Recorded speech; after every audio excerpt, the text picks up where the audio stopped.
ఎక్కడ కోల్పోయామో అక్కడే గెలవాలి అంటారు. ఎక్కడ అవమానానికి గురయ్యామో అక్కడే మన ప్రతీకారం తీర్చుకోవాలి అంటారు. నిజంగా దారుణంగా తప్పిదం చేసి ఓడిపోతే అది వేరే విషయం, కానీ ఏ తప్పు చెయ్యంది ఎవరికి ఏ హామీ ఇవ్వాలో ఆ హామీ ఇచ్చినప్పటికీ, ఎవరికి ఏ మాట ఇచ్చి ఆ మాట గెలిపించుకున్నప్పటికీ నిజంగా ఓడిపోవడం అంటే అది నిజంగా జీర్ణించుకోలేని అంశమే. ఆంధ్రప్రదేశ్లో గడిచిన ఎన్నికల్లో దారుణంగా ఓటమి అయిన వైఎస్ఆర్సీపీ పార్టీ జగన్మోహన్ రెడ్డి గారు 11 సీట్లకే పరిమితమైన సంగతి మనందరికీ తెలిసిందే. కానీ ఆ తర్వాత చాలామందిలో చాలా వ్యతిరేక భావనలు కనబడ్డాయి. మేము ఓటు వేసింది జగన్కి అయినప్పటికీ ఆయన గెలవలేదేంటి అంటూ లక్షలాది మంది ప్రజలు చాలామంది కోరుకున్నారు. కానీ వాస్తవానికి వాళ్ళు ఇంకేం చేసేది ఉండదు. ఒకసారి ఓటు వేసి వచ్చిన ప్రజానికం మళ్ళీ తిరిగి ఆ ఓటును చూసుకోవడం కానీ ఇంకోటి కానీ ఇంకేం చేయలేం రిజల్ట్స్ తర్వాత. ఆ రకంగా జరిగిపోయిన ఈ అంశం చాలా రకాలుగా ఈవీఎంలపై గోల్మాలని ఇంకోటని అనేక అనుమానాలు వచ్చినప్పటికీ దాన్ని నివృత్తం చేసే పరిస్థితి ప్రభావం నిజంగా లేకుండా పోయింది. కేంద్రంలో అధికారంలో ఉన్నది వాళ్ళే, రాష్ట్రంలో అధికారంలోకి వచ్చింది వాళ్ళే, ఇంకా చేసేది ఏమి ఉండదు. తీరా ఎంచక్క దేవుడికి మొక్కుకొని మళ్ళీ కష్టపడ్డం తప్ప వేరే ఆప్షన్ లేదని జగన్ తిరిగి ప్రజల్లో ఉత్సాహం నింపుతూ పైకొస్తున్న తరుణంలో తాజాగా స్థానిక సంస్థల ఎన్నికలు ఒక విజృంభించాయి, ఆసక్తికరంగా కూడా మారాయి. రాష్ట్రంలో కూటమి ప్రభుత్వం 10 నెలల పాటు పరిపాలన పూర్తి చేసుకున్న తరుణంలో ఏర్పడ్డ ఎన్నికలు ఇవి. వైసీపీ లక్ష్యంగా కూటమి ఎన్నో అడుగులు వేసింది. కూటమిని లక్ష్యంగా చేసుకుని మాజీ ముఖ్యమంత్రి జగన్మోహన్ రెడ్డి గారు చాకచక్యమైన రాజకీయ వ్యూహాలు అమలు చేశారు. పలు కార్పొరేషన్లు, మున్సిపాలిటీలను కైవసం చేసుకునేందుకు కూటమి తెగ కష్టపడింది, పావులు కదిపింది. ఇదే సమయంలో జరిగిన స్థానిక సంస్థల ఉప ఎన్నికల్లో అనూహ్య ఫలితాలు వెలుగులోకి వచ్చాయి. ఈ ఫలితాలు వైసీపీ వర్సెస్ కూటమి మధ్య జరిగిన హోరాహోరీగా కొనసాగాయి. తాజాగా ఫలితాలతో కొత్త సమీకరణలు తెర మీదకు వస్తున్నాయి. ఆంధ్రప్రదేశ్లో స్థానిక సంస్థలకు ఉప ఎన్నికలు జరిగిన తర్వాత మొత్తంగా 52 ఎంపీపీ స్థానాలతో పాటు కడప జిల్లా పరిషత్ ఎన్నిక కూడా జరిగింది. కడపలో జిల్లా పరిషత్ కైవసం చేసుకుని తొలుత భావించిన కూటమి చివరి నిమిషంలో వెనక్కు తగ్గింది. ఫలితంగా జెడ్పీ తిరిగి వైసీపీ ఖాతాలో చేరింది. రాష్ట్ర వ్యాప్తంగా 10 ఎంపీపీ స్థానాలు ఎన్నికలు వాయిదా పడ్డాయి. ఇక ఎన్నికలు జరిగిన చోట వైసీపీకి 32 గెలవగా కూటమి 11 స్థానాలకు పరిమితమైంది. 2024 ఎన్నికల్లో వైసీపీ కేవలం 11 ఎమ్మెల్యేలే గెలుచుకున్నారని ఎద్దేవా చేసిన వాళ్లకు లాగిపెట్టి ప్రకృతి చెంపదెబ్బ లాంటి సమాధానం ఇచ్చిందని చెప్పొచ్చు. ఈరోజు 11 సీట్లకే కూటమి పరిమితమైంది. కూటమి 164 స్థానాలతో పాటుగా మెజార్టీ జిల్లాల్లో క్లీన్ స్వీప్ చేసింది గతంలో. ఇప్పుడు ఎంపీపీ ఎన్నికల ఫలితాలు మాత్రం రాజకీయ సమీకరణలను పూర్తిగా మార్చేశాయి. నిజంగా ఫుల్ క్లీన్ స్వీప్ గెలిచామని భావిస్తున్న కూటమి నేతలకు ఇది చెంపపాటు లాంటి సమాధానం. కడప జిల్లా జెడ్పీ చైర్మన్గా వైఎస్ఆర్సీపీ జెడ్పీటీసీ రామగోవింద రెడ్డి ఏకగ్రీవంగా ఎన్నికయ్యారు.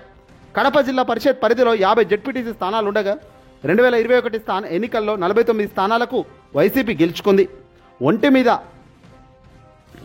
ఒంటిమిట్ట జెడ్పీటీసీ ఆకేపాటి అమర్నాథ్ రెడ్డి జెడ్పీ చైర్మన్గా ఎన్నికయ్యారు. 2024 ఎన్నికల్లో ఆయన ఎమ్మెల్యేగా ఎన్నికోవడంతో జెడ్పీ చైర్మన్ పదవికి ఉప ఎన్నిక జరిగింది. కొందరు జెడ్పీటీసీలు పార్టీ ఫిరాయించినప్పటికీ 42 మంది జెడ్పీటీసీ వైసీపీ వెంటే ఉన్నారు. జగన్కు జై కొట్టారు. టీడీపీ సభ్యుల బలం లేని కారణంగా పోటీ చేయడం లేదని టీడీపీ జిల్లా అధ్యక్షుడు ప్రకటించారు. కీలక పరిణామాల తర్వాత చివరకు ఉప ఎన్నిక జెడ్పీ పీఠాన్ని వైసీపీ గెలుచుకుంది. అనూహ్యంగా జరిగిన ఈ కార్యక్రమంలో భాగంగా ఒకటి లెసన్ మాదిరిగానే బయటకొచ్చింది.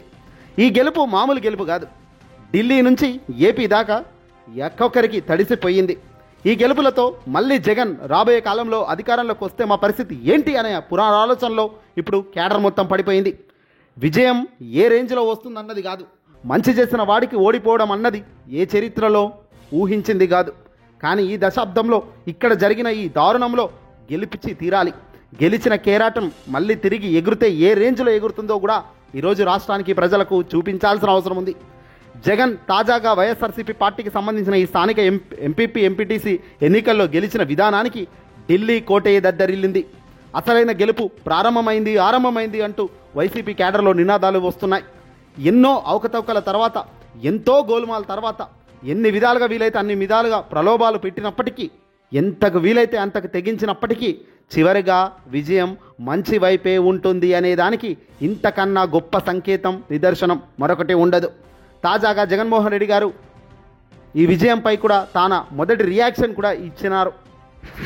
నేరుగా స్పందించిన జగన్ ట్విట్టర్ వేదికగా ట్వీట్ రూపంలో తన భావోద్వేగమైన సంభాషణను ట్వీట్ రూపంలో రాస్తూ పంచుకున్నారాయన.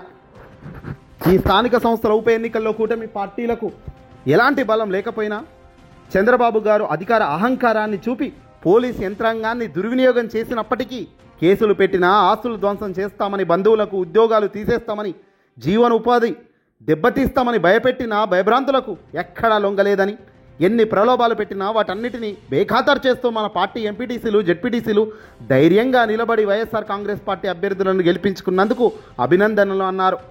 విలువలకు, విశ్వసనీయతకు పట్టం కడుతూ ప్రజాస్వామ్య స్ఫూర్తిని నిలబెట్టిన YSR Congress party MPTC, ZPTC నాయకులను చూసి గర్వపడుతున్నాను అన్నారు జగన్మోహన్ రెడ్డి గారు.